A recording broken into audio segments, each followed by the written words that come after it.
اللہ تعالیٰ نے قرآن مجید میں ایک جگہ فرمایا ہم نے انسان اور جنات کو پیدا کیا اپنی عبادت کے لیے. ایک جگہ اللہ نے فرمایا لیبلوکم ایکم احسن عملا، ہم نے اس لیے پیدا کیا کہ ہم دیکھنا چاہتے ہیں کون اچھا عمل کرتا ہے کون برا عمل کرتا ہے. اب ایک جگہ اللہ فرماتے ہیں میں نے صرف اس لیے پیدا کیا میری عبادت کریں. دوسری جگہ اللہ تعالیٰ فرماتے ہیں میں نے صرف اس لیے پیدا کیا دیکھنا چاہتا ہوں کون اچھا اور کون برا. تیسری جگہ اللہ نے فرمایا اما شاکرا و اما کفورا، میں نے صرف اس لیے پیدا کیا میں دیکھنا چاہتا ہوں کون شکر کرے گا اور کون ناشکرا بنے گا. ایک جگہ اللہ نے فرمایا پیدا کیا اسلام میں مکمل داخل ہو جاؤ، اصل حکم یہی ہے.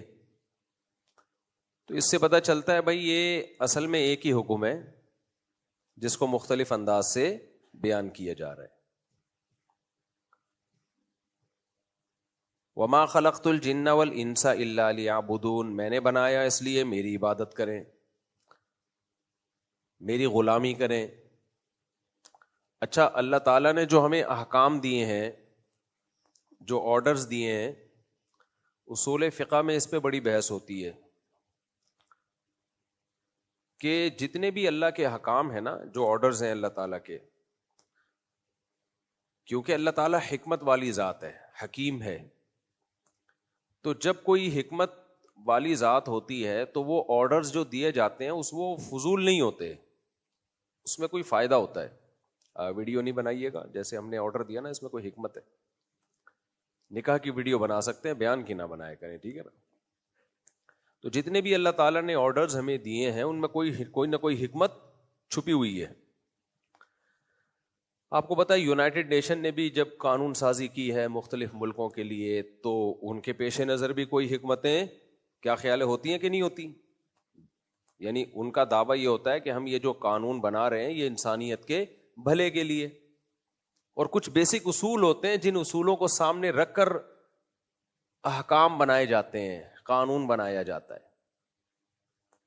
جب کوئی اسٹیٹ اور ریاست اسمبلی میں کوئی قانون پاس کرتی ہے کوئی لاس بنائے جاتے ہیں، ان قوانین کے پیچھے بھی دعویٰ کیا ہوتا ہے بھئی یہ اپنے لوگوں کے فائدے کے لیے بنائے جا رہے ہیں. آپ نے دنیا میں کوئی ایسا قانون دیکھا کہ حکومت قانون پاس کر رہی ہے لوگ پوچھتے ہیں کہ کیوں؟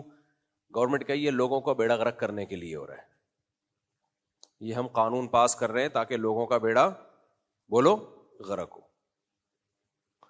لیبل سب اچھے ہی لگاتے ہیں. فرعون بھی جو قانون بناتا تھا کہ بنی اسرائیل کے بچوں کو قتل کر دو، ہزاروں بچے مروا دیے اس نے، قتل کروا دیے. تو اس کے پیچھے کیا دعویٰ تھا بھائی؟ بات یہ ہے کہ اسٹیٹ کو خطرہ ہے، اسٹیٹ کو خطرہ ہے، ان بچوں میں ایک بچہ پیدا ہوگا جو میری حکومت ختم کر دے گا تو اسٹیٹ لہذا سب کو کیا کر دو، ہزاروں بچے ماؤں کی جن کا کوئی جرم ہی نہیں ہے. تو اس سے ہمیں ایک بات پتہ چلتی ہے جو بھی قانون بنانے والے ہوتے ہیں قانون ساز ہوتے ہیں ان کا دعویٰ بہرحال یہی ہوتا ہے کہ ہم انسانیت کے فائدے کے لیے کام کر رہے ہیں، چاہے وہ اس دعوے پہ پورا اترے یا پورا نہ اترے. وہ اترے نہ اترے ایک الگ بات ہے. اب 3 طرح کے قانون ساز ہیں دنیا میں جو قانون بناتے ہیں. نمبر 1 ظالم لوگ جو دعویٰ تو یہ کرتے ہیں کہ ہم انسانیت کی بھلائی کے لیے قانون بنا رہے ہیں لیکن اصل میں انسانیت کی بھلائی پیش نظر نہیں ہوتی، مقصد چند لوگوں کا مفاد ہوتا ہے. جیسے فرعون کے ہاں قانون تھا بنی اسرائیل کے ہاں کوئی بچہ پیدا ہوگا ماں کی گود سے چھین کے اس کو ذبح کر دیا جائے گا. یذبح ابناءہم، لڑکا پیدا ہو، اگر لڑکی پیدا ہو پھر نہیں، لڑکا جو پیدا ہوگا اس کو ماں کی گود سے چھین کے ذبح کر دیا جائے گا. لڑکوں کو کیوں قتل کیا جا رہا ہے لڑکیوں کو کیوں قتل نہیں کیا جا رہا؟ اس لیے کہ ساری دنیا میں یہ بات مسلم ہے کہ طاقت مردوں کے پاس ہوتی ہے، خواتین ہمیشہ سے کمزور ہوتی ہیں. قیامت کی علامات میں سے ہے نا کہ ان تلد الامۃ ربتہا، باندی اپنے آقا کو جنے گی.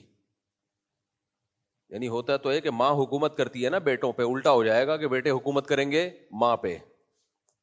یعنی بیٹا پہلے پیدا ہوگا باپ بعد میں پیدا ہوگا. آج کل گھروں کے سربراہ باپ نہیں رہے، گھروں کے سربراہ بیٹے ہیں. باپ بیٹے کا خیال کر رہا ہوتا ہے کہ کوئی ایسی بات نہ کہہ دوں جس سے میرے بیٹے پہ کی طبیعت پہ کوئی چیز گنا نہ گزر جائے. تو اس لیے باپ آج کل بعد میں پیدا ہو رہے ہیں, بیٹا پہلے پیدا ہو رہا ہے, الٹا ہو گیا سیٹ اپ. تو قیامت میں ہر چیز الٹی ہونا شروع ہو جائے گی, قرب قیامت میں, تبھی تو قیامت آئے گی. تو انہی الٹی ہونے میں یہ بھی ہے کہ عورت کی سربراہی, عورت کمزور ہے لیکن سربراہ کون ہوگا؟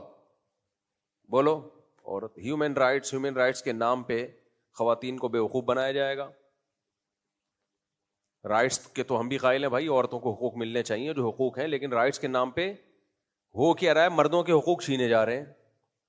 گھر کا سربراہ کس کو بنا دیا بھائی؟ خواتین کو. مردوں کا رو بھی ختم. اس سے مرد کا تو بیڑا غرق ہوگا, عورت کا بھی بیڑا غرق ہوگا, ہو رہا ہے. تو حالانکہ طاقتور کو سربراہ بننا چاہیے نا. کوئی حکومت کمزور ہو, مجھے ایک بات بتاؤ, وہ ملک چل سکتا ہے؟ کرپٹ حکومت ہو چل سکے گا, کمزور حکومت چاہے نیک بھی ہو پھر بھی نہیں چل سکتا. پوائنٹ ٹو بی نوٹڈ ہے, یہ یاد کر لیں. ٹاپک نہیں ہے لیکن ٹاپک سے میں دائیں بائیں قیام طعام کے لیے ہٹتا رہتا ہوں. کمزور حکومت ہو, نیک ہو, نہیں چلے گی. کیونکہ جب حاکم کے پاس پاور ہی نہیں ہے, وہ اپنی بات جب آرڈر دے تو منوا ہی نہیں سکتا, تو ملک میں بغاوتیں اور کوئی لا اینڈ آرڈر ہوگا ملک کے اندر؟ ہر شخص حاکم وقت کی بات کو لے کے ڈسکشن کرے گا, یہ آرڈر صحیح ہے غلط ہے. تو آرڈر تو گیا, صحیح ہے نا, آرڈر گیا تیل لینے. وہ ایک ٹک ٹاک پہ کسی نے کوئی چٹکلا بھیجا کہ وہ ماں اپنے بیٹے سے کہہ رہی ابا کہاں ہے؟ اس نے کہا ابو گئے تیل لینے. ماں نے غصہ آیا, تھپڑ لگایا, تجھے باپ کا احترام نہیں ہے. پتہ چلا وہ سرسوں کا تیل لینے گیا تھا بیچارہ, تیل لے کے آ رہا تھا. تو کہہ رہا میں بھید بھی تھوڑی کرتا, واقعی وہ تیل لینے گئے ہوئے تھے. خیر, کچھ فارغ لوگ ہیں جو ٹک ٹاک پہ یہی کام کر رہے ہیں بیٹھ کے, پتہ نہیں کہاں سے دماغ آتا ہے, چیزیں بنا رہے ہوتے ہیں بیٹھ کے. فراغت بھی اللہ کی نعمتوں میں سے ایک نعمت ہے, بشرطے کہ صحیح استعمال ہو جائے. خیر, تو ان تلد الامۃ ربتہا, باندی کیا جنے گی؟ اپنے آقا کو جنے گی.